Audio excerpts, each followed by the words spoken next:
Welcome to Anbarasi kitchen. எல்லாருக்கும் வணக்கம். இன்றைக்கி அன்பரசி கிச்சனில் நம்ம வீட்டு தோட்டத்தில் காய்ச்ச கத்திரிக்காயை பற்றி தான் பார்க்க போகிறோம்.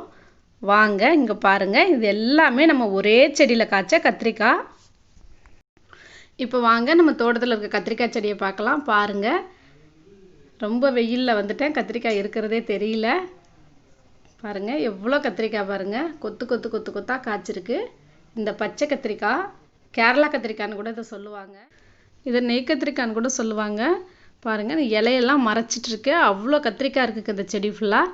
வாங்க இந்த காயை பறிக்கலாம். நம்ம பக்கத்துலேயே பாருங்கள் நிறைய நாட்டு கத்திரிக்காய் செடியும் வச்சுருக்கேன். இந்த ஒரு கத்திரிக்காய் செடி வந்து சீக்கிரமாக வளர்ந்துட்டு, பாக்கி கத்திரிக்காயெலாம் வந்து இப்போ தான் பிஞ்சு வைக்குது, பூ வைக்குது. இது நான் 2-3 டைம் எடுத்துட்டேன். இப்போது காயெல்லாம் நம்ம எடுக்கிறத பார்க்கலாம் வாங்க. இந்த கத்திரிக்காய் செடியோட இலை மேலையெல்லாம் வெள்ளை வெள்ளையாக இருக்குது பாருங்கள். இது பூச்சி தாக்குதல்லாம் அதிகமாக வரக்கூடாது அப்படிங்கிறதுக்காக நான் சாம்பல் தூவியிருக்கேன். எங்கள் வீட்டில் இருக்க தென்னை மரம் இருக்க மட்டை எல்லாம் போட்டு எரித்து அந்த சாம்பலை மணல் கலந்து ரொம்ப நாள் வச்சுட்டு அதில் இருக்க அந்த ஹீட்லாம் போகணுன்னுவாங்க. அதுக்கப்புறம் இந்த செடி மேலே தூவி விட்டுருக்கோம். பாருங்கள், ஒரு சிசர் வச்சு எல்லா கத்திரிக்காயும் கட் பண்ணுறோம். ஓரளவுக்கு பெருசாக இருக்கிறத மட்டும்தான் கட் பண்ணிக்கிறேன், சின்னது பிஞ்செல்லாம் அப்படியே செடியோடு விட்டுடலாம். செடியில் முதல்ல காய்ச்ச கத்திரிக்காவை நான் விதைக்காக விட்டுட்டேன். இது அடுத்த வருஷம் நம்ம விதைக்கு யூஸ் பண்ணிக்கலாம். அதை பாருங்கள், நமக்கு வந்து நாட்டு கத்திரிக்காயும் வச்சுருக்கோம். எல்லா செடியும் கலந்து கலந்து தான் வச்சுருக்கேன். கத்திரிக்காய், வெண்டை, கொத்தரங்காய் எல்லா செடியுமே கலந்தா மாதிரி தான் வச்சுருக்கேன் நான். இந்த ஒரு செடி இருந்துச்சுன்னா போதுங்க, நம்ம வீட்டுக்கு தேவையான கத்திரிக்காய் அதிலையே பறிச்சுக்கலாம். நான் இது ஒரு 2-3 செடி வச்சுருக்கேன். இது மட்டும்தான் நமக்கு முதல்ல காய்ச்சிருக்கு. இப்போ இந்த கத்திரிக்காவை பறிச்சிட்டோம். இதை என்ன பண்ணலான்னா, இதை வச்சு நம்ம ஒரு பஜ்ஜி செய்யலாம். வாங்க பஜ்ஜி செய்கிறதுக்கு முதல்ல கத்திரிக்காவை கட் பண்ணி வச்சுக்கலாம். பாருங்கள், கத்திரிக்காய் உள்ளார எவ்வளோ பிஞ்சாக இருக்குது பாருங்கள். நம்ம கத்திரிக்காய் பார்க்கும்போது எவ்வளோ நீட்டு இருந்துச்சு, முத்துன கத்திரிக்காய் மாதிரி இருந்துச்சு பார்த்தீங்களா. உள்ளே பாருங்கள் அவ்வளோ பிஞ்சாக இருக்குது. நம்ம வீட்டில் நம்ம உரம் போடாமல் நம்ம காய்கறி கழிவுகள், நம்ம வீட்டில் இருக்கிற அரிசி கழுவுன தண்ணி அதை ஊற்றியே வளர்க்குறதுனால இந்த கத்திரிக்காய் வந்து நமக்கு கெமிக்கல் இல்லாத இருக்கிறதுனால நல்லா சத்தாகவும் இருக்கும். கத்திரிக்காய் கட் பண்ணி வச்சாச்சு. அடுத்தது பஜ்ஜிக்கு தேவையான மாவு கரைச்சிடலாம். நான் இந்த கரண்டியால் 3 கரண்டி கடலை மாவு போட்டிருக்கேன்.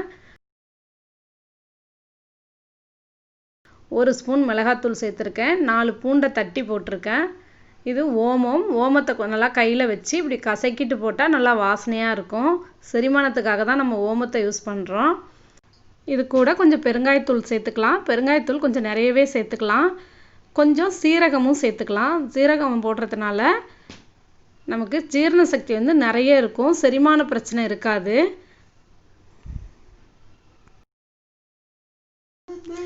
இப்போ இந்த மாவுக்கு தேவையான உப்பும் சேர்த்துக்கலாம். கொஞ்சம் தண்ணி விட்டு மாவை கரைச்சி வச்சுக்கலாம். பாருங்கள், இந்த அளவுக்கு கொஞ்சம் தோசை மாவு பதத்துக்கு, ரொம்ப தண்ணியாகவும் போயிடக்கூடாது, ரொம்ப திக்காகவும் இருக்கக்கூடாது. இந்த பதத்துக்கு கரைச்சிங்கன்னா சரியாக இருக்கும். இப்போ கொஞ்சம் மிளகாத்தூள், கொஞ்சம் உப்பு சேர்த்துக்கிட்டு அது கூட கொஞ்சமாக லெமன் ஜூஸ் சேர்த்து நம்ம ஒன்றா கலந்துட்டு இந்த கத்திரிக்காய் மேலையெல்லாம் பூசி வச்சுக்கலாம். ஏன்னா கத்திரிக்காய் வந்து உள்ளே கொஞ்சம் சப்புன்னு தாங்க இருக்கும். நம்ம காரம், புளிப்பு, உப்பு கொஞ்சம் சேர்த்துக்கிட்டோம்னா பஜ்ஜி வந்து கொஞ்சம் ருசியாக இருக்கும். பாருங்கள், எல்லா கத்திரிக்காயும் நம்ம இந்த மசாலாவை பூசி வச்சிட்டோம். இப்போது கடாயில் கொஞ்சம் எண்ணெய் வச்சுட்டு, எண்ணெய் சூடானோடனே பஜ்ஜி மாவில் இதை நனைச்சி நம்ம எண்ணெயில் போடலாம்.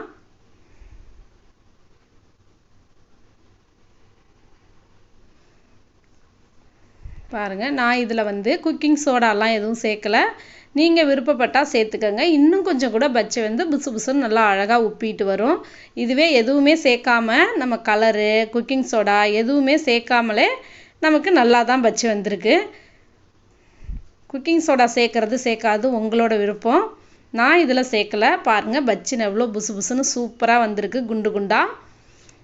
இந்த பஜ்ஜி சாப்பிட்றதுக்கும் நல்லாயிருக்கும், உள்ளவும் நல்லா காரமாக இருக்கும் நமக்கு.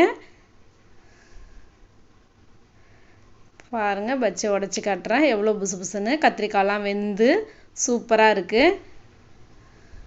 நல்லா மேலேயும் நம்ம மிளகாத்தூள், சீரகம், பெருங்காயம் எல்லாம் சேர்த்துருக்கோம். இதில் ஓமம் எல்லாம் சேர்த்துருக்கோம். உள்ளவும் நமக்கு லெமன் ஜூஸ் எல்லாம் சேர்த்துருக்கோம். புளிப்பு, காரம் எல்லாத்தோடையும் சூப்பராக இருக்கும் இந்த பஜ்ஜி. சாப்பிட்டு பாருங்கள். பிடிச்சிருந்தா கமெண்ட்ஸில் சொல்லுங்கள். நம்ம எண்ணெய் கத்திரிக்காய் குழம்பு, எண்ணெய் கத்திரிக்காய் ஃப்ரை எல்லாம் போட்டுட்டோம். அடுத்தது கத்திரிக்காய் தோட்டத்துலேருந்து பறிச்சாச்சு. என்ன செய்கிறதுன்னு யோசித்தேன். அதனால தான் பஜ்ஜி போட்டிருக்கேன். இந்த பஜ்ஜி பிடிச்சிருந்துச்சுன்னா மறக்காமல் சப்ஸ்கிரைப் பண்ணுங்கள். கூடவே பக்கத்தில் இருக்க பெல் பட்டனை கிளிக் பண்ணுங்கள், லைக் பண்ணுங்கள், ஷேர் பண்ணுங்கள். நன்றி, வணக்கம்.